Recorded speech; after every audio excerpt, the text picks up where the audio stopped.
Tudo bom, Naruna? Um prazer te receber por aqui. Seja bem-vinda. É um prazer também estar por aqui. Adoro a TVT. Quero muito poder compartilhar sobre esse espetáculo que estreou lindamente ontem.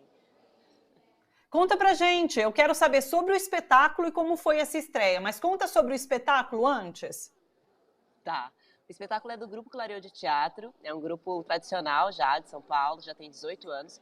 E o nosso projeto de grupo é realmente pensar um teatro que seja descentralizado. A gente tem um espaço em Taboão da Serra, e aí a nossa dramaturgia ela se baseia sempre nas narrativas periféricas, né? Contar a história da população periférica, preta, das mulheres, espetáculos que falem sobre gênero, enfim, as pautas super atuais, a gente já vem falando há 20 anos do nosso trabalho. E aí o Sesc Pompeia fez o convite para a gente fazer a temporada desse novo espetáculo, que tem a minha direção com a do Cleidson Catarina, que é um parceiro do grupo. E ele é um multiartista do Ceará, e ele trouxe para a gente esse mote, que é a história do Caldeirão da Santa Cruz do Deserto. É uma história brasileira real, que fala sobre o massacre de uma comunidade solidária, guiada por um beato preto chamado José Lourenço. Ele era discípulo do padre Cícero. Essa comunidade ela foi formada para tentar sobreviver em meio à grande seca, né, nordestina, isso em meados do século passado, no início do século passado, 1920 mais ou menos. Uma comunidade ali formada por romeiros, né, e eles duraram mais ou menos uns 10 anos. Mas o governo da época, tentando impedir que essa comunidade crescesse por um discurso de que seria talvez uma nova Canudos, o governo atual da época atacou muito fortemente essa comunidade, a ponto de ser o primeiro ataque aéreo brasileiro destinado a civis, autorizado pelas Forças Aéreas Brasileiras. Então é uma história super forte, assim, que conta realmente sobre uma comunidade que cresceu durante 10 anos, solidária, agrícola, né, autossustentável, e que sofreu esse ataque que gerou mais de 1.000 mortos e infelizmente acabou, né, dizimou essa comunidade. Aí a gente faz o paralelo dessa história, que é uma história que tem como liderança um homem negro, né, que é o beato José Lourenço,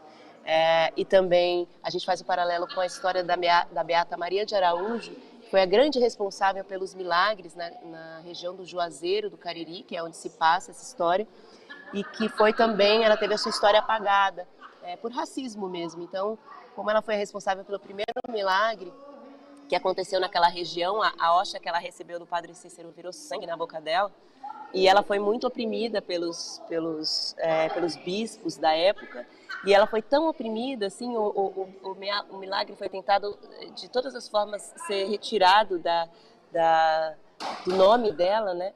Que ela, depois de morta, os ossos dela foram retirados do túmulo e ela desapareceu. Então, muita gente entende aquela região, recebe aquela região como um lugar muito místico e de muitos milagres, mas pouca gente sabe que a primeira pessoa que inaugurou os milagres naquela região foi essa beata, porque ela foi realmente invisibilizada durante a vida dela e pós a morte dela.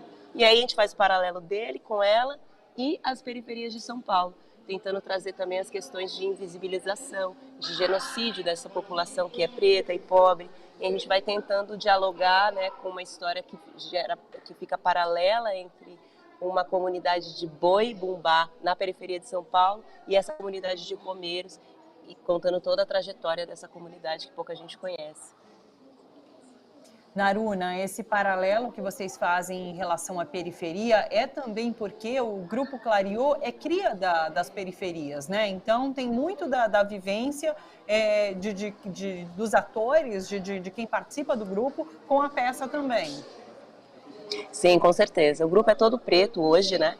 E há 20 anos a gente tem essa trajetória de pesquisa relacionada a um teatro para a periferia, com a periferia e sobre a periferia.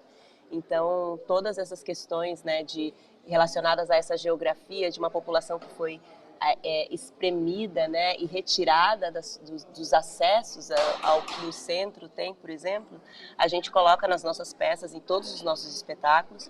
E aí a gente tem também essa linguagem do popular. É um espetáculo, o Boi Mansinho, um espetáculo que dialoga muito com as artes da cultura popular, né? Por falar da região do Cariri, do Reisado, então tem uma musicalidade popular muito forte, tem a utilização de bonecos, de máscaras, mas essa também é uma característica do Grupo Clariô, porque a periferia, especialmente a nossa, né, que é próxima à região sul da cidade de São Paulo, ela é uma periferia que tem muita influência da região nordestina, assim, quase todo mundo da minha geração são filhos de nordestinos, né? Então, tanto a culinária quanto a musicalidade e as percepções artísticas, assim, tem essa relação. Então, a gente sempre traz isso como linguagem nos nossos espetáculos.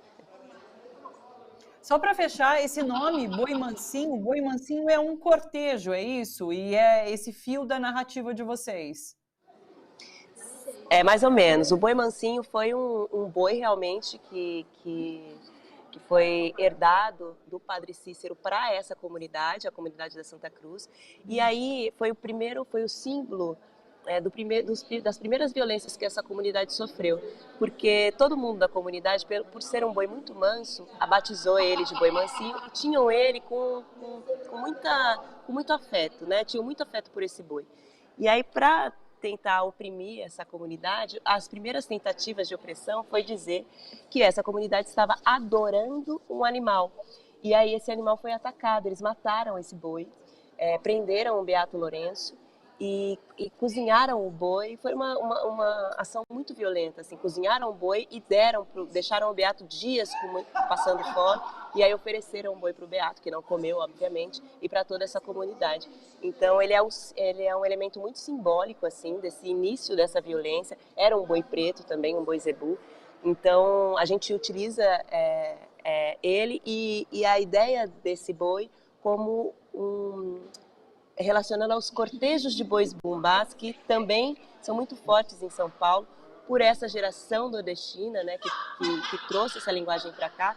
Então a nossa relação com a periferia aqui é criar um grande boi, um festejo de boi, que é também reprimido pelo Estado, né, na nossa dramaturgia, impedido de ir à rua. Então a gente faz esse paralelo com a história do boizinho verdadeiro e a história desse boi de brinquedo, relacionando a nossa dramaturgia.